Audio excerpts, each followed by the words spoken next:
Girls, I'm going to show you how to reserve a book.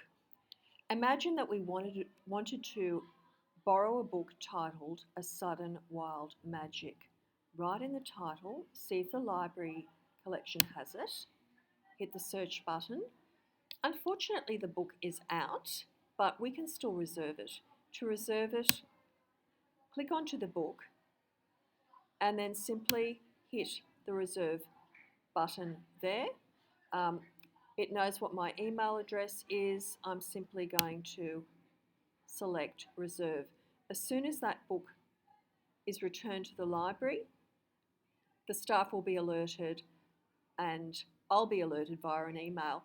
I can come and borrow that book. It will be set aside for me.